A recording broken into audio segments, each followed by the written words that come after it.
जितेन्द्रियं बुद्धिमतां वरिष्ठां वातात्मजं वानरयुद्धमुख्यं श्रीरामदूतं शरणं प्रपद्ये।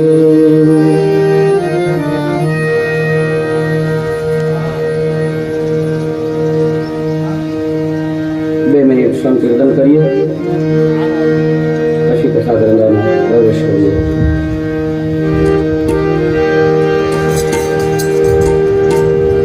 પ્રેમ ભરેલું હૈયું લઈને તારે દ્વારે આવ્યો છું।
હવે તું બેઠી છે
કપિલ ભગવાનનું પ્રાગટ્ય થયું.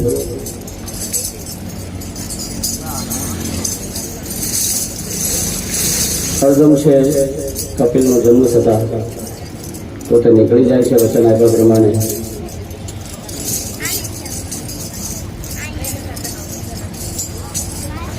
આજે ભગવાન માને ભક્તિનો સંદેશ આપે છે, સાંખ્ય શાસ્ત્રનો ઉપદેશ આપે છે અને ભગવાન પણ વિદાય લે છે. માંથી કપિલ ભગવાન અળગા થયા એટલે આટલું જ્ઞાન આપ્યા છતાં પણ એક માં છે, જેમ ગાયથી વાછરડું દૂર જાય અને ગાય રડતી હોય એમ માં રડે છે. એટલે આપણને શંકા થાય કે જેને એટલું જ્ઞાન આપ્યા છતાં પણ એમાં રડે છે. હા, ભક્તિમાં વિયોગ આવે એટલે રડવાનું થાય. ખુદ કૃષ્ણ જેની સાથે રહ્યા એ ગોકુળ છોડીને ગયા તો ગોપીઓ કેમ રડે છે? અહીંયા તો ખાલી માત્ર જ્ઞાન આપવામાં આવ્યું છે. ભક્તિમાં વિયોગ સહન નથી થતો, ભક્તિમાં રડવાનું આવે છે, વિરહની વેદના સતાવે છે. અહીંયા શ્રીમદ ભાગવત મહાપુરાણની અંદર આ ત્રીજો સ્કંદ છે તે ભગવાન કૃષ્ણ પરમાત્માના ચરણે અર્પણ કરીએ. કાયેન વાચા મનસેન્દ્રિયર્વા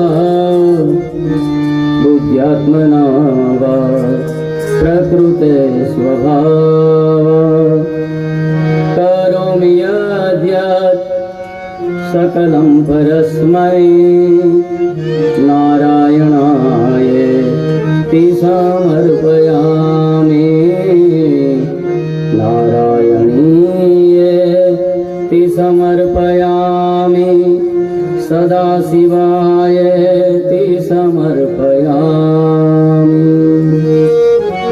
चौथो स्कंद.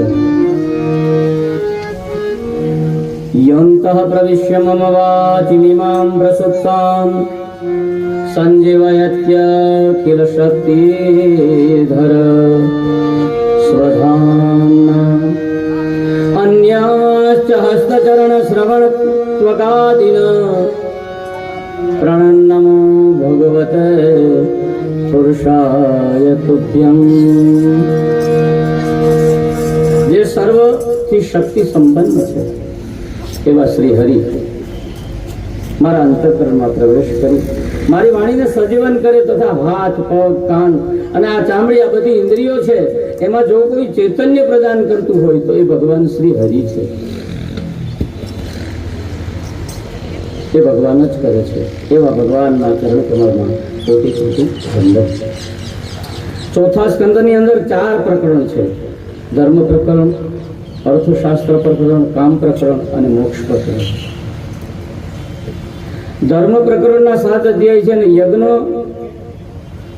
એ સતત હોય છે, જેમાં દક્ષના યજ્ઞની કથા આવે છે. મનુ મહારાજની કથા અહીંયા કહેવામાં આવી છે. મનુ અને શત્રુપાની 3 કન્યા છે, 2 પુત્રો થયા. એક પુત્રી દેવહૂતિની કથા સાંભળી, બીજી પુત્રી આકુતિના લગ્ન પુત્રી કામવર્ધથી. દીકરીનો બાપ પહેલેથી શરત મૂકે કે તમારે ત્યાં દીકરો થાય તો એમને આપવાનું. દીકરીના વંશ થકી જે વંશ ચાલે એને પુત્રિકા ધર્મ કહેવાય. વીરપુર જલારામ બાપાનો જે વંશ આગળ ચાલ્યો છે એને પુત્રિકા ધર્મ કહેવાય. જલારામ બાપાને સંતાન નહોતું અને એના દીકરીના દીકરાને પોતે ગાદીએ બેસાડી અને પછી આગળ વર્ષો ચાલ્યો. આ પુત્રિકા ધર્મ બહુ નજીકની વાત કરીએ તો આકૃતિએ ભગવાન યજ્ઞ નારાયણને જન્મ આપ્યો. એક જોડલું પ્રગટ થયું છે. એક દક્ષિણા નામની એક સ્ત્રી છે. મનુ મહારાજની ત્રીજી દીકરી પ્રસૂતિ અને પ્રસૂતિના લગ્ન દક્ષો સાથે થયા. તેને ત્યાં 16 કન્યા છે. એમાંથી 13 ધર્મને, 1 અગ્નિને, 1 પિતૃગણને, 16મી સતીએ ભગવાન શંકરને આપી. મૈત્રી મહારાજે આ કથા વિસ્તારથી સંભળાવી. એકવાર પ્રયાગરાજની અંદર બહુ મોટું બ્રહ્મસત્ર થયું છે અને બ્રહ્માએ દક્ષ પ્રજાપતિને પોતાનો નાયક બનાવ્યો છે. देखा वेदी विचार सब लायक दक्ष केन प्रजापति नायक बड़ अधिकार दक्ष जब पावा अति अभिमान तब ही आवा नहीं को अस जन्मा जग माही पाई प्रभुता पाई मद नाही पाई प्रभुता जाहि मद नाही. આ દુનિયામાં કોણ એવો છે કે જેને જેને પ્રભુતા મળી છે, જેને જેને મોટું સ્થાન મળ્યું છે, જેને કોઈ પદ મળ્યું છે ને અભિમાન નથી? આજે આ દક્ષને પ્રજાપતિનો નાયક બનાવવામાં આવ્યો એટલે એને એક ગર્વ આવી ગયો કે હું તો આ બધા દેવતાઓનો નાયક છું. અહંકાર આવે એટલે અહંકાર આવે ત્યારે જ માણસનો નાશ થાય. અહીંયા પ્રજાપતિની સભામાં બ્રહ્મા હતા, શિવ હતા, પણ વિષ્ણુ નહોતા. જ્યાં જ્યાં વિષ્ણુની ગેરહાજરી હોય ને ત્યાં સમજી લેવાનું કે અહીંયા કંઈક અઘટિત બનશે. વિષ્ણુ એટલે વ્યાપક, જે વિસ્તાર છે બધાની સાથે એક સરખા રહેવા વાળા છે એને વિષ્ણુ કહેવાય. અહીંયા વિષ્ણુ નથી. આ સભામાં ઓચિંતાનો આ દક્ષ છે એ પ્રવેશ કરે, બધા જ ઊભા થાય છે, પણ શિવ એ તો આંખો બંધ કરીને સમાધિમાં બેઠા છે. એ ઊભા નથી થયા એટલે દક્ષને થયું કે હું એનો સસરો અને આ પ્રજાપતિનો નાયક, હું અહીંયા આવું, આ બધા ઊભા થયા અને આ ઊભો નથી થતો, પણ આને ક્યાંથી જ્ઞાન હોય? આને નથી માં, આને નથી બાપ, આ તો સ્મશાનમાં રહેવા વાળો, આ બસમાં ચોળવા વાળો, આને કોઈ કુટુંબ ખાનદાન કાંઈ થોડું છે?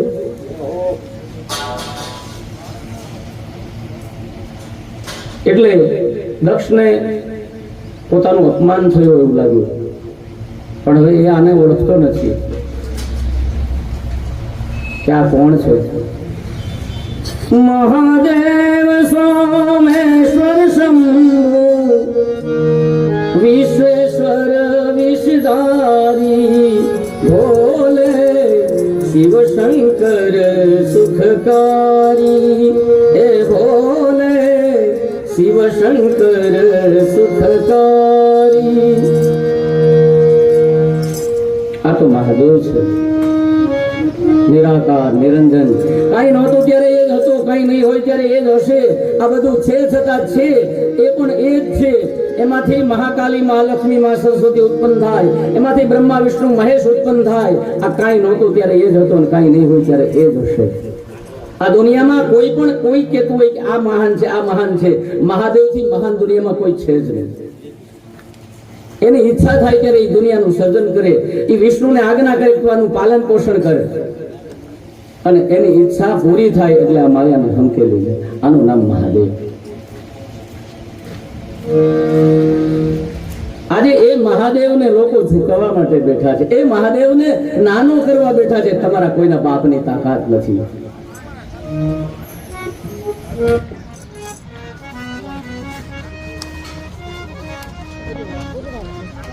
મહાદેવ મહાદેવ છે, કરુણાનો અવતાર છે.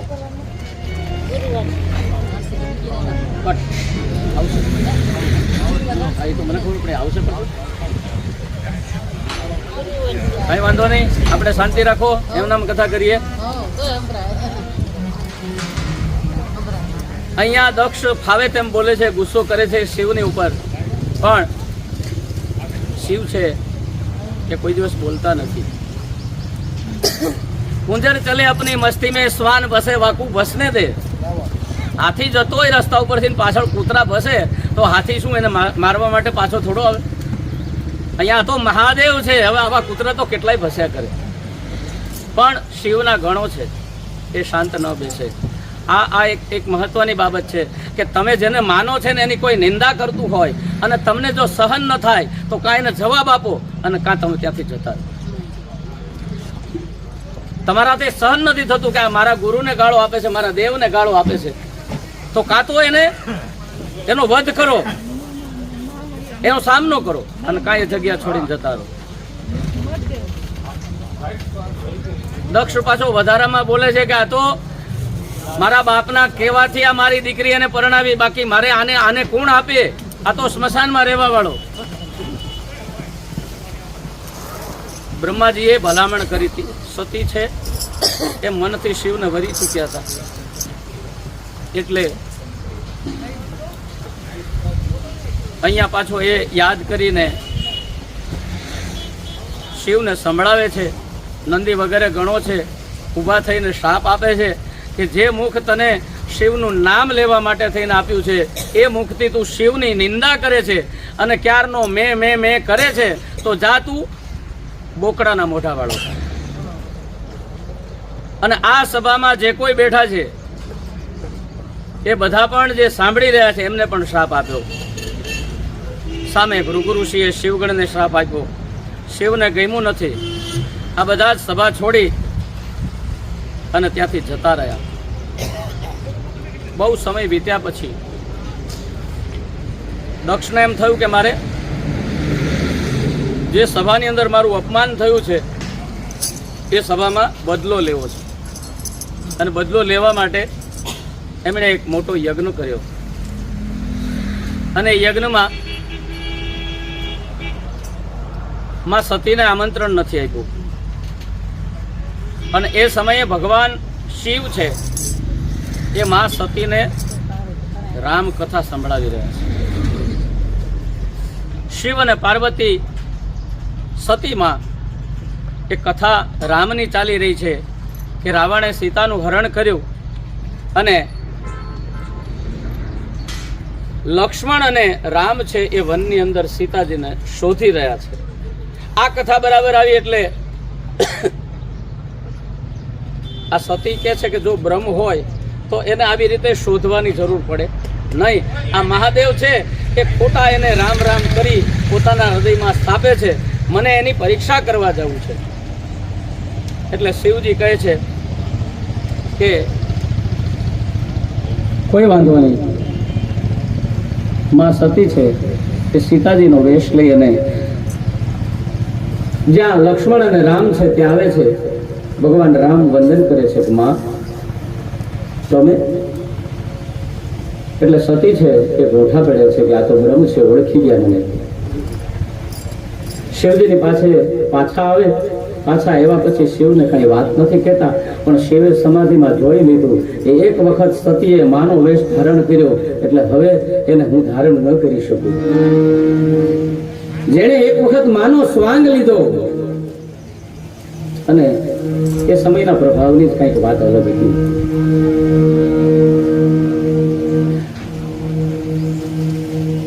એ દરમિયાન આ કથા ચાલુ છે. એ દરમિયાન બધા દેવતાઓના વિમાન છે એ ચાઈને ખબર હતી બધાને કે શિવ અને દક્ષને ઝઘડો થયો છે અને ઝઘડો થવાથી આ જે મોટું યજ્ઞનો આરંભ કરેલો છે એની અંદર શિવને આમંત્રણ નથી. એટલે એ સમયમાં પણ રાગ દ્વેષ ઈર્ષા હતા.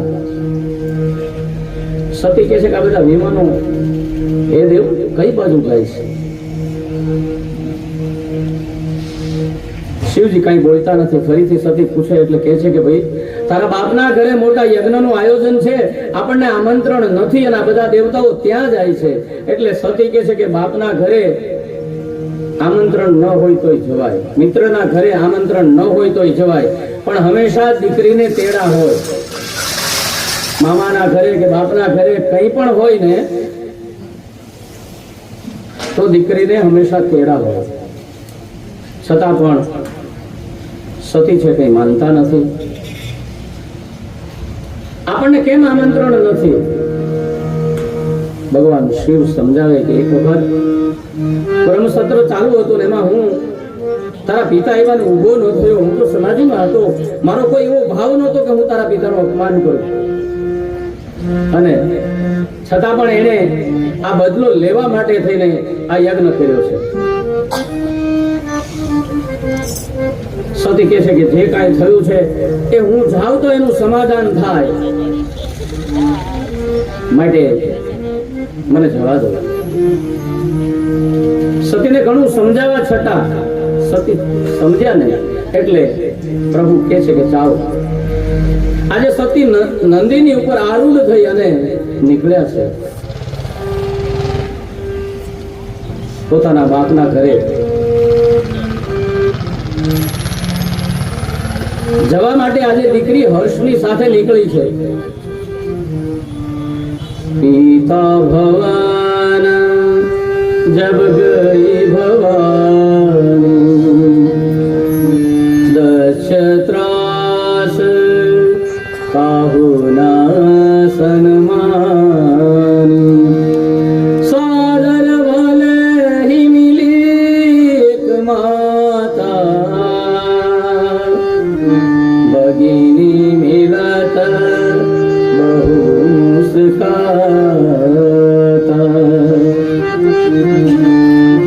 દક્ષે કહી દીધું હતું કે શિવ તો નહીં આવે,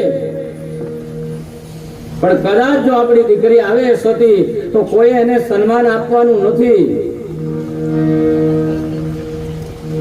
દક્ષના ત્રાસથી કોઈ સન્માન કર્યું નથી. પ્રેમથી એક માં જ મળે છે અને એટલા માટે માનું પાત્ર છે એ હંમેશા છડી આપ્યું છે.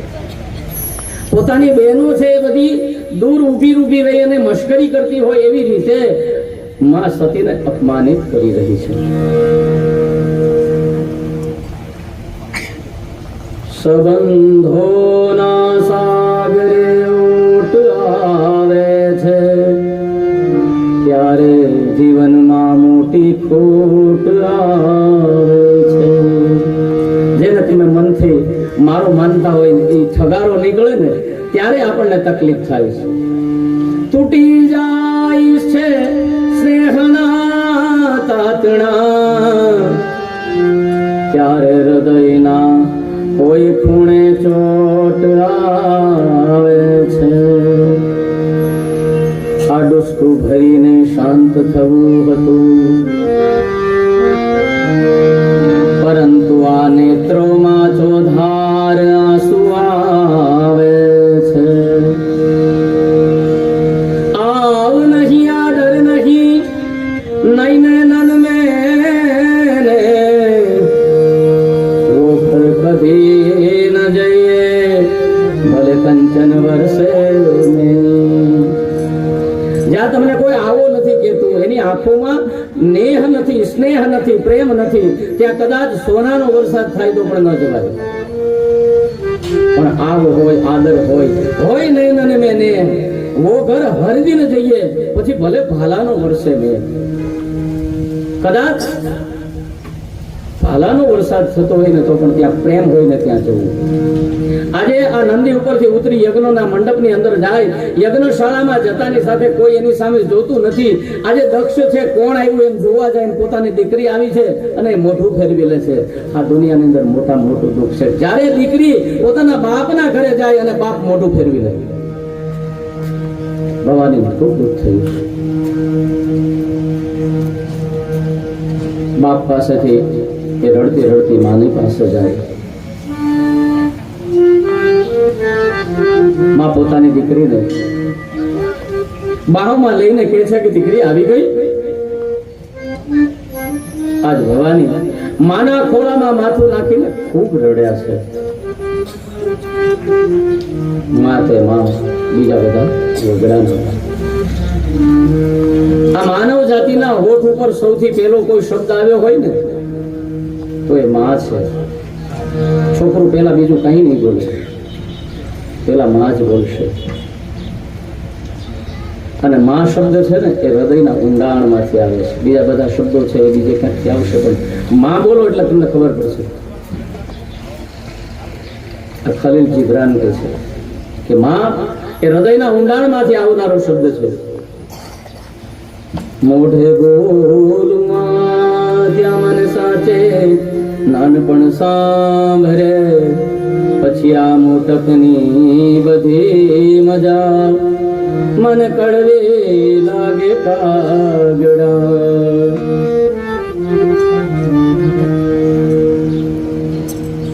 લાઠીના કવિ કલાપી અને બહુ નાની વયમાં અવસાન થયું, પણ એને જેટલા શબ્દો છે એને કાગળ ઉપર કંડાયા છે ને, એ જ્યારે પણ ખોલો તમને અતિ પ્રિય લાગશે. એમાં આ રચના છે એ બહુ લોકો પાસે પહોંચી નથી. હું 47 વર્ષ સુધી અહીંયા ઇન્ડિયામાં રહ્યો, છતાં આ લાઠીની બાજુમાં જ મારું ગામ અડતાલા 13 કિલોમીટર થાય, છતાં આ રચના મારા સુધી પહોંચી નથી. આ રચના મને લંડનથી પ્રાપ્ત થઈ. હું 8 વર્ષ લંડન રહ્યો. મારા માતા પિતા છે એની ઉંમર થઈ, અહીંયા કોઈ સાચવે એવું નહોતું, એટલે અમે 2 જણા લંડન છોડીને એની સેવા માટે પાછા આવ્યા. હું મારા વખાણ કરવા માટે નથી કહેતો, પણ આ વસ્તુ સાંભળીને પણ અહીંયા રહેતા જે બાળકો છે એ પોતાના મા બાપને સાચવે એટલા માટે વાત કરું છું. બાકી લંડન એટલે વિદેશ મળવું એ મુશ્કેલ વાત છે. અને ત્યાં ગયા પછી મા બાપ નહીં, મેં પોતે ખુદે જોયું છે કે પોતાના સગા દીકરા અહીંયા ઇન્ડિયામાં ગુજરી ગયા હોય અને જે ઇલીગલ કાયદેસરના જ્યાં ન હોય એના મા બાપ, તો એ પોતાનો છોકરો મરી ગયા છતાં ભારત પાછા નથી આવ્યા. પાછા આવે તો પછી જઈ ન શકે. આ પૈસાની લાલસા છે. ત્યારે હું મા બાપના આશીર્વાદથી જે કંઈ છું, દરેક વ્યક્તિ એમ જ હોય, હું એક કહું છું એવું નહીં, મા બાપના આશીર્વાદથી જ દુનિયામાં જે કોઈ માણસ જન્મ્યો ત્યારથી ત્યારે જે કંઈ છે એ મા બાપના આશીર્વાદથી જ હોય. જેને જે કંઈ પદવી મેળવી છે પછી સાધુ હોય, સંત હોય, બ્રાહ્મણ હોય, કે તમે કોઈ પણ નોકરિયાત હોય કે કોઈ ખેતી કરતું હોય, એની પાસે જે કંઈ છે એ પોતાના મા બાપ થકી છે. તો એવું કવિ કલાપીજીએ માને આ શબ્દમાં કંડારી છે. કેવી? માના હેત ગયા ના છૂટે, બાળક ત્યાં અમૃત લૂટે. માના હેત ગયા ના છૂટે.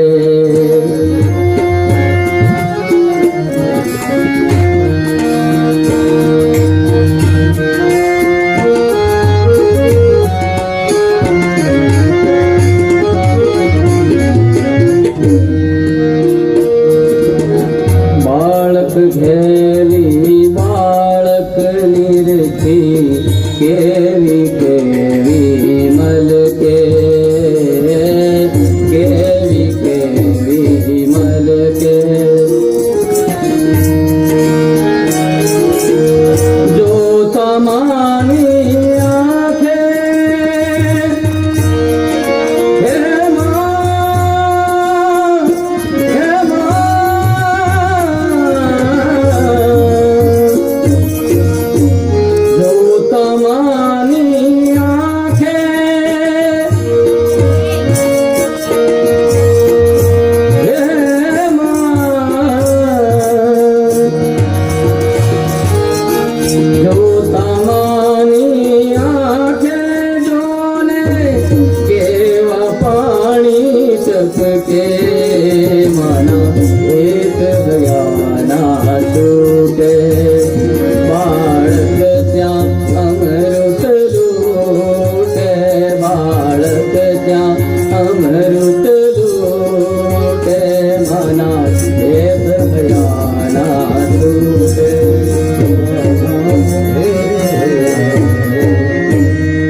ગદ ગદ માં પણ ગદ ગદ મારી ત્યાં તૂટે.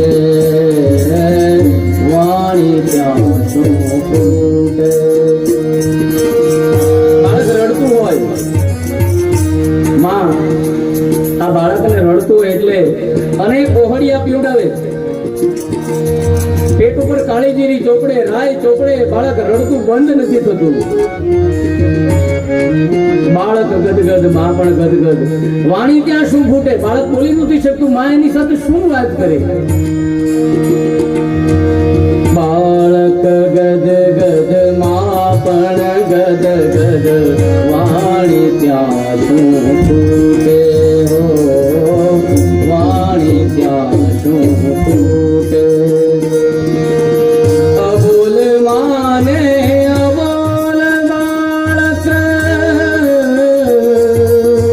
એકબીજાને સૂંઘે, માના ભેદ હયાના છૂટે. બાળક ત્યાં અમૃત લૂટે, બાળક ત્યાં અમૃત લૂટે, માના ભેદ હયાના છૂટે.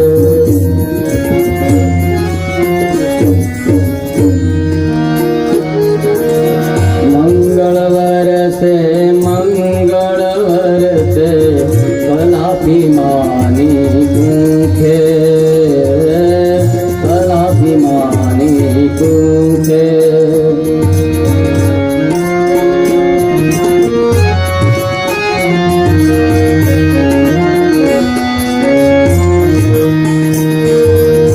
સાચી સમાધિ, સાચી શાંતિ, હે માં, હે માં.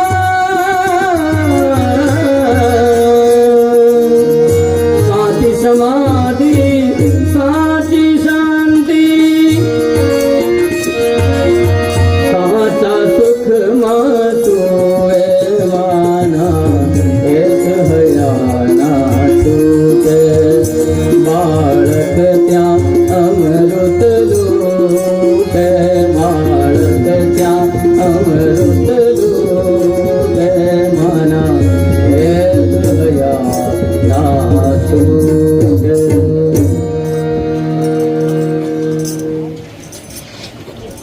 એટલા માટે જ માં એ માં.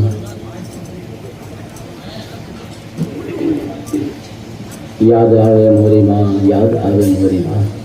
નાનો હતો ત્યારે નાની ઓરડીમાં ચાનકી ધરી દેતી મોરી માં, યાદ આવે મોરી માં. માં સિવાય અહીંયા ભવાનીને કોઈ સન્માન આપતું નથી. યજ્ઞશાળામાં જાય છે અને અહીંયા પણ શિવનું સ્થાપન નથી. સાચી આર્ય નારી છે, બધું જ સહન કરી શકે, પણ પોતાના પતિનું અપમાન થાય એ સહન ન કરી શકે. અહીંયા પતિનું અપમાન થયું છે. આજે જગદંબા થઈ તામ્ર વર્ણી થઈ છે. ક્રોધથી શરીર આખું લાલ થયું છે, કંપવા લાગ્યું. સભાને ઉદ્દેશી ભવાનીએ 13 શ્લોકમાં ભાષણ કર્યું અને તુલસી પણ લખે છે. સુનાહુ સભાસદ સકલ મુનિનંદા, કહી સુની દીન શંકર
ભસ્મ કર્યો. આખી યજ્ઞશાળામાં હાહાકાર થઈ ગયો. અરે હે દક્ષ, આ કઠિન થયું, આ તે ઠીક નથી કર્યું. દીકરીએ શરીર બાળીને ભસ્મ કર્યું. દક્ષે કહ્યું દીકરી ગઈ તો મરી ગઈ, પણ યજ્ઞ અધૂરો નહીં રહે, ચાલો રાખો. પુનઃ યજ્ઞ શરૂ કર્યો. નંદી વગેરે ગણો છે યજ્ઞ રોકવા માટે દોડ્યા છે. ભૃગુએ સમયે અગ્નિની અંદર આહુતિ આપી યજ્ઞનો ધ્વંસ કરનારો વિધ્વંસ કરે એવા રઘુ નામના દેવતાને પ્રગટ કર્યો. અગ્નિમાંથી સળગતા લાકડાઓ લઈ શિવગણો પાછળ દોડ્યા, એ લોકોને ભગાડી મૂક્યા. પણ આ જ સમાચાર શિવને નારદે હતા કે ભવાનીએ દેહનો ત્યાગ કર્યો. ભગવાન શિવથી માં સતીનો વિરહ એ સહી નથી શકાતો. શિવના નેત્રમાંથી ક્રોધ ભરાયો. એકદમ પોતાની આ જટા છે ને શિલા પર પછાડી વીરભદ્રને પ્રગટ કર્યો. તેને મોકલ્યો અને કહ્યું કે જગતના તમામ ગણો લઈ અને આ દક્ષના યજ્ઞનો યજમાન સાથે વિધ્વંસ કરો. શિવગણ સહિત આ વીરભદ્ર આવ્યો, દક્ષના યજ્ઞનો વિધ્વંસ કર્યો. શિવગણ સહિત વીરભદ્ર આવીને આ યજ્ઞ ભૂમિ છે ને સ્મશાન ભૂમિ બનાવી દક્ષનું માથું કપાયું, યજ્ઞમાં પીડ્યું ને હોમાઈ ગયું. બોલીએ સોમેશ્વર મહાદેવ. ભૃગુની દાઢી ખેંચી નાખી, પશુના દાંત કાઢી નાખ્યા. મારો મારો ભાગો ભાગો. શિવની જ્યારે કૃપા હોય ત્યારે એને કોઈ કંઈ વાળ પણ વાંકો નથી થતો, અને જ્યારે શિવની વક્ર દ્રષ્ટિ થાય તો આ સંસારમાં એને કોઈ બચાવી શકતું નથી. દેવતાઓ પણ ભાગ્યા છે, યજ્ઞનું વિધ્વંસ થયું. શિવગણો શિવ પાસે આવ્યા. શંકર જ્યારે દેવીનો વિયોગ સહન ન કરી શક્યા એટલે ક્રોધથી દેવીના શબ્દને ખભે મૂકી અને શિવ છે નાચવા લાગ્યા છે. દેવતાઓએ જોયું, વિષ્ણુએ જોયું, એનાથી સહન ન થયું કે શિવની આતે કઈ દશા. એટલે પોતાનું સુદર્શન ચક્ર મૂકી અને શિવના ખભા ઉપર જે સતીનું શબ હતું એના 51 ટુકડા કર્યા. અને એ ટુકડાઓ જ્યાં જ્યાં પડ્યા છે ત્યાં આજે માં જગદંબાની શક્તિપીઠ રચાઈ છે. બધા જ દેવતાઓ પ્રાર્થના કરે, બ્રહ્મા વગેરે કે હે ભગવાન, હે મહાદેવ, આપના શરણે છીએ.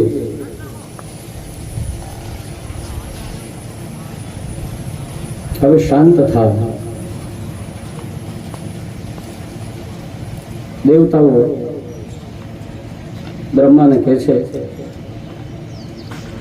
કે અમને બચાવો, વિષ્ણુને કહે છે કે અમને બચાવો. ત્યારે બ્રહ્મા અને વિષ્ણુ કહે છે કે યજ્ઞ ભલે મારા દીકરાને ત્યાં હતો પણ છતાં યજ્ઞમાં હું હાજર હતો. જે યજ્ઞમાં શિવ ન હોય, બ્રહ્મા ન હોય, વિષ્ણુ ન હોય ત્યાં જવાય નહીં. આમંત્રણ તો ગમે તે મોકલે એટલે એમ ગમે ત્યાં થોડું ચાલ્યું છે ભાઈ. આમંત્રણ આપ્યા પછી પણ એ વ્યવસ્થા કેવી છે, આપણું જે સ્ટેટસ છે એના પ્રમાણે ત્યાં હોય વ્યવસ્થા તો જવાય, નહીતર એનું આમંત્રણ સર આખો કરે. બ્રહ્મા વિષ્ણુ દેવતાઓ શિવની પાસે આવે. ક્ષમા ભગવાન શિવની પાસે માગવાની છે.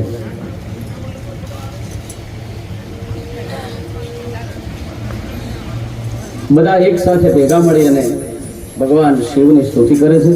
આપણે પણ શિવનું સાનિધ્ય મળ્યું છે, શિવની સ્તુતિ કરીએ. સદા શિવ આશરો એક તમારો, સોમેશ્વર આશરો એક તમારો. જળ સ્થળ ને જળ ચેતન માસો,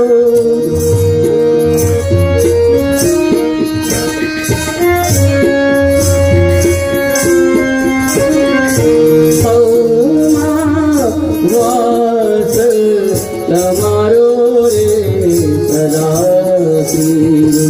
આશરો એક તમારો.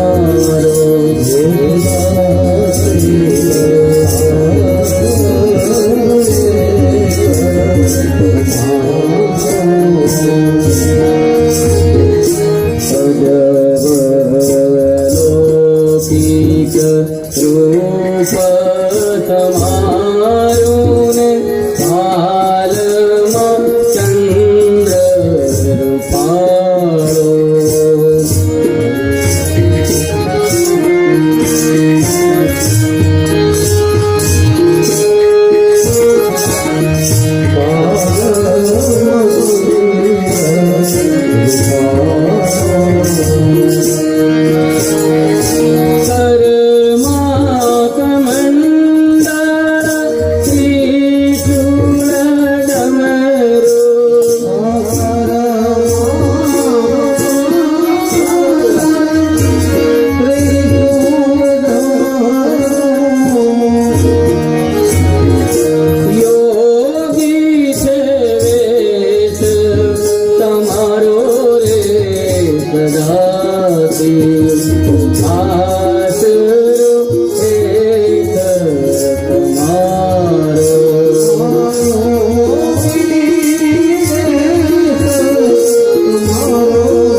તમારો રે સદાશિવ આશરો એક તમારો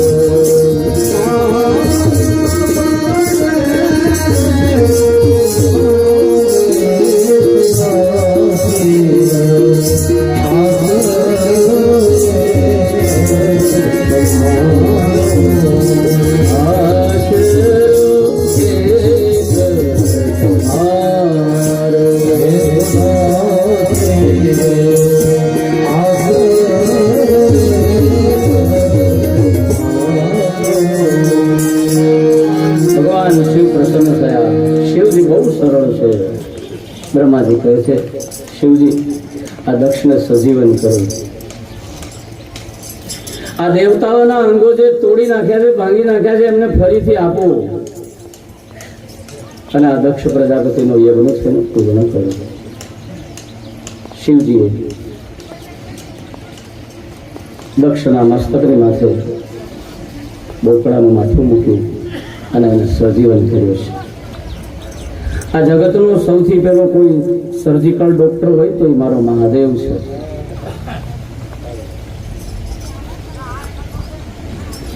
દ્રષ્ટિ માત્રથી આ દક્ષને બેઠો કર્યો છે.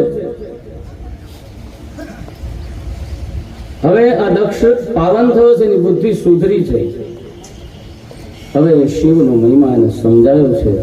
એટલે આજે પણ હું ને તમે દક્ષની નકલ કરીને જેને જેને ખબર છે એ શિવને પગે લાગવા આવે ને ત્યારે ગાલ ફૂલાવી તાળી પાડી અને મહાદેવને વંદન કરે છે. અને આ જે સ્વભાવ છે કરવાનું એ બોકડાના રૂપમાં દક્ષ પ્રજાપતિએ હે મહાદેવ તારી સ્તુતિ કરીને તું જે પ્રસન્ન થયો હતો, હું પણ આજ એવી પ્રાર્થના તને કરું છું. એટલે ઘણા લોકો ક્યારેક કરતા હોય તો બીજા લોકો હસતા હોય છે. એને ખબર નથી કે આ શા માટે આ પ્રાર્થના કરે છે. દક્ષે હવે પોતાના હોઠ હલાવી તાળીઓ પાડી ભગવાન શિવને રાજી કર્યા છે. ભગવાને દક્ષનો યજ્ઞ પૂર્ણ કર્યો છે.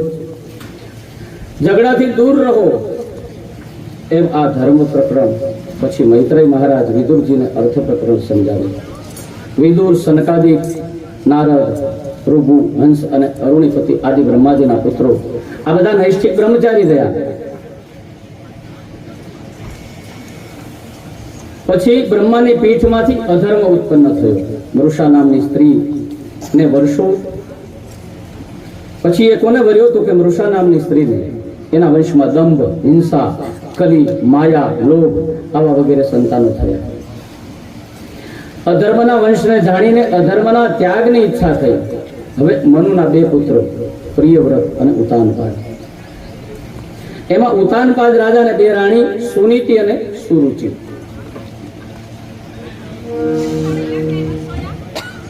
માનીતિ અને અણમાનીતિ. એમાં સુનીતિ છે એ અણમાનીતિ છે. સુરુચિ જેને બધું સારું જ ગમે છે એ રાજાની માનીતિ છે. ઉતાનપાદ એટલે કે જેના પગ ઊંચા છે ને મસ્તક નીચે છે, એટલે કે જેની બુદ્ધિ પાનીય છે, જેની બુદ્ધિ ઉપર નથી, એટલે કે બુદ્ધિ વગરનો માણસ છે. અને એ જ સુરુચિમાં પડે. સુનીતિમાં જેની બુદ્ધિ મસ્તકમાં હોય ને એ સુનીતિને પટરાણી બનાવે. આ સુરુચિ એટલે સારું સારું જે ગમે છે એવી જે સ્ત્રી છે એ એની પટરાણી છે. આમ તો આપણે બધાને પણ પગ ઊંચા હોય અને મસ્તક નીચું હોય, 9-9.5 મહિના સુધી માતાના ગર્ભની અંદર ઊંધામાંથી આપણે લટકીએ અને ત્યાં રહ્યા આપણે પ્રાર્થના કરીએ કે હે પ્રભુ. ત્યાં આપણને અનેક જન્મ આપણા જે થયા હોય ને એ બધાની યાદ આવે અને ત્યારે આપણને સમજાય કે આટલા બધા જન્મોથી હું ભટકતો પાછો મનુષ્ય બનવા જઈ રહ્યો છું. તો પ્રભુને પ્રાર્થના કરે કે કાં તો મારે અહીંથી છૂટવું નથી, ભલે હું આ નર્કમાં પડ્યો રહું પણ આ નર્કમાં પડ્યા પણ મને તારી યાદ તો સતાવે છે. અને કા પ્રભુ મને એવું જ્ઞાન આપો કે હું અહીંથી જલ્દી છૂટું ને તમને ભજું અને જેથી કરી મારો મોક્ષ થાય. છતાં પણ પ્રસવ કાળે યોનિ દ્વારા આ જીવ જેવું બહાર પડતાની સાથે અહીંની હવાનો એને સ્પર્શ થાય. હું અહીંયા અને તું ત્યાં. બધું જ્ઞાન ગર્ભની અંદર હતું એ નષ્ટ થઈ જાય. એકવાર આ ઉતાનપાદ રાજા છે પોતે સભામાં બેઠો છે. આ સુરુચિનો પુત્ર છે એ ખોળામાં બેઠો છે અને આ સુનીતિ છે એનો પુત્ર છે જો ધ્રુવ મહારાજ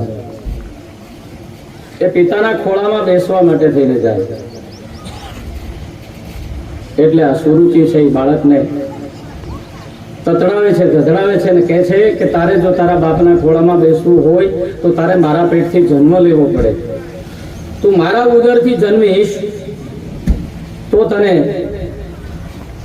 આ તારા પિતાના ખોળામાં બેસવા મળશે અને એના માટે તારે વનમાં જઈને તપ કરવું પડે.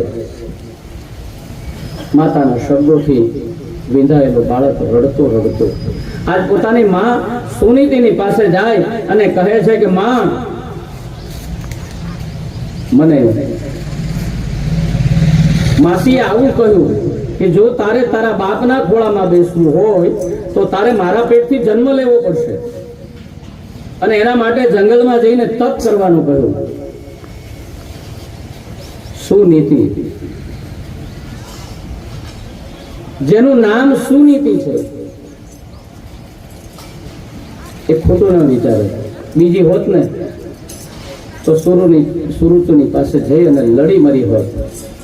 પણ આજે સુનીતિ શું કહે છે કે હા બેટા, તારી માએ, તારી માસીએ સાચું કહ્યું છે. તારે જંગલમાં જઈ અને તપ કરવું જોઈએ, પ્રભુને પ્રસન્ન કરવા જોઈએ. ધ્રુવજી છે માની વાત માની, વંદન કરીને માને કહે છે કે હે માં, હું જંગલમાં જાઉં છું પ્રભુને રાજી કરવા માટે. ધ્રુવજી જંગલના માર્ગે આગળ વધે છે. અધિકારી શિષ્ય હોય એટલે આપમેળે અધિકારી ગુરુ છે ત્યાં આવી જાય છે. જેમ અહીંયા આ જે કથા શુક મહારાજ પરીક્ષિતને સંભળાવે છે, તો પરીક્ષિતે ક્યાં આમંત્રણ આપ્યું હતું શુકજી મહારાજ? ત્યાં તો ઘણા બધા ઋષિ મુનિઓ અને એક થી ચડિયાતા હોવા છતાં કોઈ કથા સંભળાવી ન શક્યો અને ત્યારે આપમેળે શુકજી ત્યાં પ્રગટ થયા. એટલે અધિકારી શિષ્ય હોય ત્યાં આપમેળે ગુરુ છે આવી જાય છે. આ બાળક જંગલમાં જઈ રહ્યો છે એટલે દેવર્ષિ નારદ આવે છે અને આ બાળકની કસોટી કરે છે. ધ્રુવને જંગલના હિંસક પ્રાણીઓથી ડરાવે છે કે જંગલમાં તું તપ કરવા જઈ રહ્યો છે, પણ તને ખબર છે ત્યાં હિંસક પ્રાણીઓ હશે, ખાવાનું નહીં મળે, અરે રહેવાની કોઈ પણ વ્યવસ્થા નહીં હોય. ધ્રુવજી છે કે મનથી ડગ્યા નથી, એમાં કઈ ફરક ન પડ્યો. એટલે નારદજી કહે છે કે તું મારી પરીક્ષામાં પાસ થયો. એટલે ગુરુ મંત્ર આપે છે, બેટા તું જંગલમાં જઈ રહ્યો છે, પ્રભુને ઓળખતો નથી, પણ કોઈ નામ પસંદ કર્યું છે, શેનાથી તું કયા ભગવાનનો જાપ કરીશ? તો કે તો મને ખબર નથી. આજે ગુરુ મળ્યા અને ગુરુએ રસ્તો બતાવ્યો કે તું ઓમ નમો ભગવતે વાસુદેવાય આ મંત્રનો સતત જપ કરજે બેટા, તારી નિષ્ઠાથી પ્રભુ તને મળશે. ઉપાસના વિધિ બતાવી કે કેવી રીતે તપ કરવું, આશીર્વાદ આપ્યા અને અંતે એક સૂચના પણ આપી. વિરક્ત સ્વેન્દ્રિય રતો ભક્તિ યોગેન ભૂયસા તમ નિરંતર ભાવેન ભજે પાદત્તા વિમુક્તય. વિરક્ત બનીને આત્મારામ બની ભગવાનનું ભજન કરજે, પણ મુક્તિ માટે. યાદ રહે કે તું જે ભજન કરી રહ્યો છે તારી માએ કીધું બાપના ખોળામાં બેસવાનું જેટલા માટે નહીં, પણ તારી મુક્તિ માટે તું ભજન કરજે. અહીં ધ્રુવજી મધુવનમાં આવ્યા છે, તપ શરૂ કર્યું છે. શરૂઆતના મહિનામાં કંદમૂળ ખાઈ તપ કર્યું, બીજા મહિને દર છઠ્ઠે દિવસે કેવળ 3 પણ ખાઈને તપ કર્યું. એટલે કે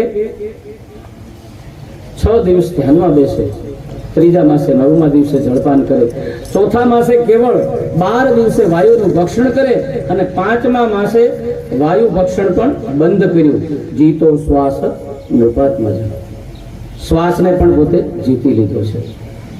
આ ભગવાનના વિશ્વરૂપમાં પોતે એકતા પામ્યા છે, એને પોતાના શ્વાસને રૂંધ્યા, એટલે વિશ્વ આખાના શ્વાસ રૂંધાવા લાગ્યા.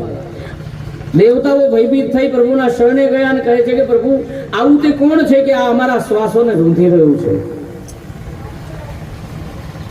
પ્રભુએ દેવોને કહ્યું કે તમે ડરો નહીં, આ તો મારા ભક્ત ધ્રુવ છે, એ તપ કરે છે. ભગવાને દેવોને જઈને કહ્યું કે હમણાં આ કઠિન તપ બાળક કરી રહ્યું છે, એમાંથી એને મુક્ત કરું છું, તમે ચિંતા ન કરો. દેવો વિદાય થયા છે. ગરુડ ઉપર આરૂઢ થઈ અને આજ ભગવાન મધુવનની અંદર આવ્યા. એક પગે ઉભા રહી તપ કરતા ધ્રુવના જમણા પગના અંગૂઠાથી આ દબાયેલી ધરતી છે એ ડાબે થતી હતી, જમણી બાજુ જે ભૂમિ હતી એ ડાબે થતી હતી, પૃથ્વી પણ ધ્રુવતી હતી. ભગવાન વિષ્ણુ આવ્યા, ધ્રુવની આંખો બંધ છે, હૃદયસ્થ. ભગવાને સૌથી પહેલા એના હૃદયમાં દર્શન આપ્યા. ધ્રુવજી ખૂબ ખુશ થયા છે, ભગવાનના દર્શન થયા. એટલે આ ધ્રુવની આંખો બંધ છે, નારાયણના દર્શન અંદર થયા. આંખો ખોલવા માટે હૃદયમાં દેખાતું રૂપ આ ભગવાને લઈ લીધું. ભગવાન કે હું હૃદયમાં દર્શન આપીશ તો આ બધા આંખો નહીં ખોલે, એટલે ભગવાન હૃદયમાંથી જેવા ગાયબ થયા એટલે શોધવા માટે એને આંખો ખોલી તો જે રૂપ અંદર જોયું હતું એ પોતાની સામે ઊભું છે. વ્યાકુળતામાં આંખો ખોલીને એ રૂપ જોયું તો ભગવાનની મૂર્તિ સામે ઊભી છે. કેવા છે ભગવાન? સશંખ ચક્ર સકિરીટ કુંડલમ સપિત વસ્ત્રમ સરસિરુહે ક્ષણમ સહાર વક્ષ સ્થલકૌસ્તુભ શ્રિયં નમામિ વિષ્ણુ શિરસા ચતુર્ભુજમ નમામિ વિષ્ણુ શિરસા ચતુર્ભુજમ. લાકડાનો દંડ જે માથમાંથી પડે એમ ધ્રુવજી ચરણમાં પડ્યા છે.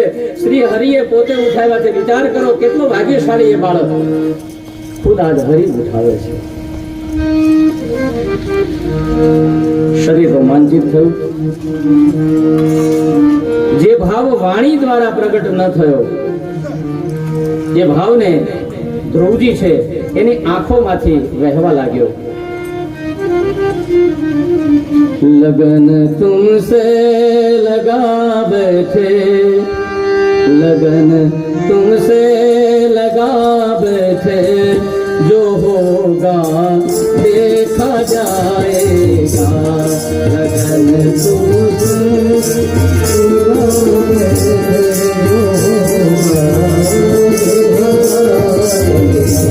तुम्हें अपना बना बैठे, अपना बना बैठे, जो होगा देखा जाएगा.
जा बैठो जो होगा देखा जाएगा, कभी छुप छुप के मिलते थे।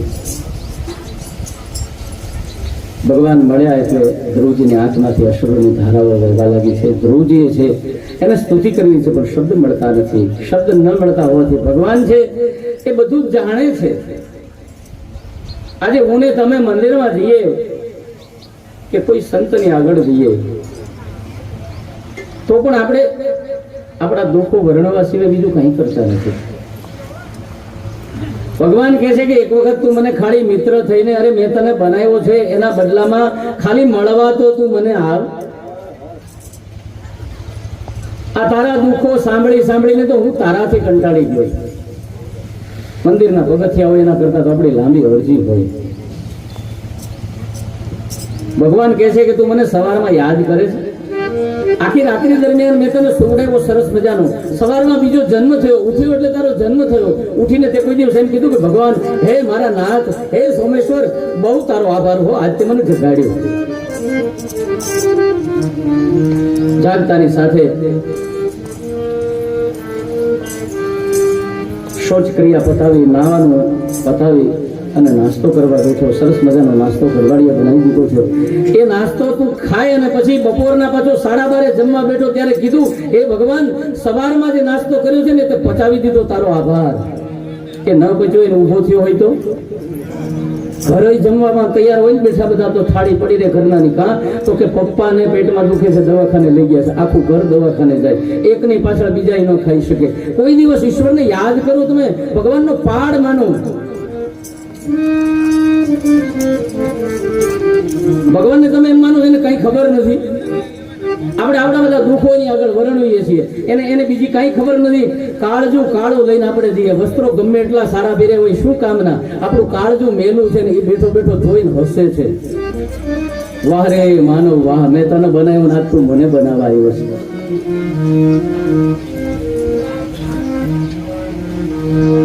નાનામાં નાની વસ્તુ હોય ને એને આપણે બહુ મોટી બનાવી દીધી છે. કીડીના પગમાં ઝાંઝરી વાગે ત્યાંથી લઈ અને ભગવાન હાથી કંઈ પણ કરી રહ્યો છે એની પણ એની ચેષ્ટાઓની ખબર છે. તો મેન તમે જે કંઈ કર્યું છે એની ખબર નહીં હોય. જ્યારે માણસનો કોઈ પણ જીવનો જન્મ થાય છે એની પૂર્ણાહુતિ ક્યારે કરવાની છે એને પણ એની ખબર છે. અને છતાં હું ને તમે આજે એને કંઈક ને કંઈક સંભળાવીએ છીએ, મને આમ કરી દેજે, તેમ કરી દેજે. ભગવાન પાસે ક્યારેય માગવાનું જ ન હોય. માગવાનું તો કોની પાસે હોય કે અહીંયા આ સભામાં કોઈ બેઠું છે અને મારે ત્યાંથી ગાદલું જોઈએ છે તો મારે બૂમ પાડીને કહેવું પડે કે ફલાણા ભાઈ તમને આ ગાદી આપો અથવા તો તકીઓ આપો. શું, શા માટે? કારણ કે એ ભાઈને ખબર નથી કે આ મહારાજને શું જોઈએ. પણ જેને ભગવાન કહીએ છીએ, જેને દેવ કહીએ છીએ, જે બ્રહ્માંડનો નાયક છે, આ સૃષ્ટિનું સર્જન કરવા વાળો છે, એને હું તમે એમ કહીએ મને આ આપી દે, મને તે આપી દે.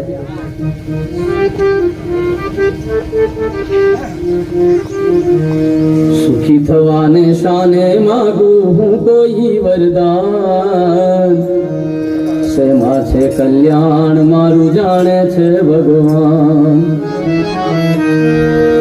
અરે આમ કરી દે, તેમ કરી દે, કહીને કાચું કાપું, આ એની અદભુત ગોઠવણીમાં મને પડે નહીં ભાન, શેમાં છે કલ્યાણ મારું જાણે છે ભગવાન. હે આમ કરી દે, તેમ કરી દે, કહીને કાચું કાપીએ છીએ. આપણે જે કરવાનું છે, જે દેવ દર્શને જઈએ, સંત ચરણમાં જઈએ, ત્યારે આપણે આપણી મુક્તિ માટે જે માગવાનું છે એની જગ્યાએ આપણે જઈને ત્યાં લૌકિક વાતો કરીએ છીએ. અરે મીરા દીવાની હે ગાયું કે શામ રાખે એમ રહીએ, અરે રાખ અમારી આ મરજી મુજબ એમ શામને કહીએ, આ પ્રતિકૂળતાએ પડકારું હું છે કે નહીં પૂરા, શેમાં છે કલ્યાણ મારું જાણે છે ભગવાન. મીરા કહે છે કે જેમ શામ રાખે એમ રહ્યો. ભગવાનને આપણે કહીએ કે રાખ મારી મરજી મુજબ, મારી મરજી હોય એમ આપણે રાખવાનું કહીએ છીએ. અને પછી જયારે પાછું સંકટ આવે ને ત્યારે પાછું એને જ યાદ કરીએ, ત્યારે બધું ભૂલાઈ જાય. કોરોનામાં જેની પાસે સંપત્તિ નહીં પણ જેને મૂકવાની જગ્યા નથી, કદાચ 5-5, 10-10 કરોડની ગાડી છે ને, એ ગાડીનો દરવાજો નથી ખોલી શક્યા, ત્યારે બધાએ ભગવાનને યાદ કર્યું તો હું કહું છું કાયમ જો આવી જ રીતે ભગવાનને યાદ કરતા રહીએ તો કોઈ દિવસ દુઃખ આપણી પાસે આવે ખરું, પણ એ નથી થઈ શકતું. તો ભગવાન પાસે કોઈ દિવસ ક્યારેય માગવું નહીં. મારી 12 વર્ષની ઉંમર હતી ત્યારે મારા ફાધરે મને કીધું કે ભગવાન પાસે ક્યારેય કોઈ વસ્તુ માગવી નહીં. જ્યારે જે વસ્તુ જે સમય હશે અને તારા પ્રારબ્ધને જે નિર્માણ કર્યા હશે એ તને આપ મેળે મળશે. એના પાછળ મહેનત કરવાની પણ જરૂર નથી. હા, આપણે જે જીવન જીવીએ છીએ, જે સંસાર છીએ, એની અંદર જીવવા માટે, આજીવિકા માટે તમારે મહેનત કરવી પડશે. અને એ મહેનત તમે સાચી નીતિથી સાચા રસ્તા ઉપર કરશો તો આપમેળે તમને જે મળવાનું છે એ મળવાનું છે. બાકી 2500ની વસ્તીનું વડતાળા મારું ગામ, એમાં હું કર્મકાંડ જ કરતો હતો અને આવી કથાઓ જ કરતો હતો. લંડન ક્યાંય હોય એની પણ મને ખબર નહોતી. નાનો હતો ત્યાંથી શિવનો ઉપાસક, જો કે બ્રાહ્મણને કહેવાનું ન હોય તો શિવનો ઉપાસક જ હોય. 10 નામે એના બ્રાહ્મણ, એનો અષ્ટદેવ કોઈ હોય તો મહાદેવ છે. એને કહેવાનું ન હોય, એનું સરનામું ન આપવાનું હોય. તો એ મહાદેવે પહેલેથી મારા પ્રારબ્ધમાં રચેલું છે. 2015માં પુરુષોત્તમ માસ હતો, પુરુષોત્તમ માસમાં પૂજા કરી, વાર્તા કરી, ઘરે આવી ફરાળ કરીને સૂતો હતો. ગુજરાત સમાચારમાં નાની એવી જાહેરાત આવી. જાહેરાતમાં લખ્યું હતું કે લંડનમાં એક મંદિરમાં પૂજારીની જરૂર છે. મારા ધર્મપત્ની એ જાહેરાત લઈને આવ્યા. મને કે આમાં તમે અરજી કરો ને.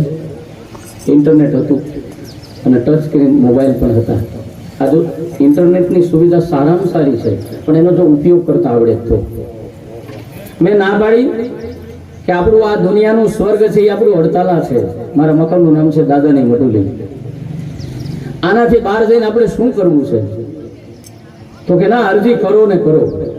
એટલે મેં અરજી કરી. 5 મિનિટમાં ફોન આવ્યો અને જાગનાથ મારો છે હડતાળામાં બિરાજમાન. એની કૃપાથી હું લંડન પહોંચી ગયો. આ મેં વિચાર્યું નહોતું, મેં માગ્યું નહોતું, એને આપવાનું હતું તે ગમે ત્યાંથી એને મને આપ્યું. પાછી એણે જ હુકમ કર્યો કે હવે તારી માં બીમાર થઈ છે. મારા ફાધર છે 20 વર્ષથી ખાટલામાં છે. મારી મધર સક્ષમ હતા ત્યાં સુધી વાંધો નહોતો. એ પડ્યા અને એને પણ ખાટલો થયો. એને બીજે દિવસે ફોન આવ્યો. 3 મહિના બાકી હતા માત્ર લંડનનો હું નાગરિક બનવું એના માટેના. છતાં એ છોડી દીધું, કારણ કે મા બાપ છે વિશેષ આ દુનિયામાં કંઈ છે જ નહીં. હું એની કૃપાથી ઘણું મને મળશે અને ઘણું મળ્યું છે. એક છોકરો છે અત્યારે આયર્લેન્ડમાં છે, છોકરોનું કહું. હવે છોકરાએ મને એમ કીધું કે પપ્પા, બા ને દાદાની સેવા કરવા માટે જતા રહ્યો, આનાથી વિશેષ મારે બીજું શું જોઈએ? મારો છોકરો એમ કે તમે બા ને દાદાની સેવા કરવા જાઓ. હવે મારી સેવા એ નહીં કરે, જો બા ને દાદાના માટે મને મોકલતો હોય. એટલે એ આ બધું ક્યાંયથી લેવા નથી જવું પડતું. કૂવામાં હોય ને અવેડામાં આવે. મારો કહેવાનો ભાવાર્થ કે ભગવાન પાસે ક્યારેય કોઈ પણ વસ્તુ માગવી નહીં. આપણે માગીને ભગવાનને આપણા કરતા નાનો બનાવી દઈએ છીએ. કારણ કે જેને ખબર ન પડતી હોય એની પાસે મગાય, તો આપણે જેને ખબર નથી પડતી એની પાસે માગવા જવાય ખરું? અહીં કોઈ પણ એક ગાંડો માણસ આવે તો હું આપણે એને પગે લાગશું, એને કહેવું મને આ દઈ દે તે દઈ દે. તો આપણો ભગવાન ગાંડો છે, મૂર્ખ છે, સાંભળતો નથી એવો છે. તમે મનમાં જે વિચાર કરી રહ્યા છો ને એની પણ એને બધી જ ખબર હોય છે. તો એવા ભગવાનની પાસે આપણે તુચ્છ માગણી કરવાની. માગવું જ હોય તો મુક્તિ મળે કે ના મળે, મારે ભક્તિ તમારી કરવી છે. મેવા મળે કે ના મળે, મારે સેવા તમારી કરવી છે. મુક્તિ મળે કે ના મળે, મારે ભક્તિ તમારી કરવી છે.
ધ્રુવજી મહારાજે અહીંયા સ્તુતિ કરી છે યોંતઃ પ્રવિશ્ય વાચ મીમાં પ્રસુત્યામ સંજીવત્ય અખિલેશ શક્તિધર સ્વધામમાં અન્યાસ્ત હસ્તચરણ શ્રવણગાદિના પ્રાણાન નમો ભગવતે પુરુષોત્તમાય તુભ્યમ.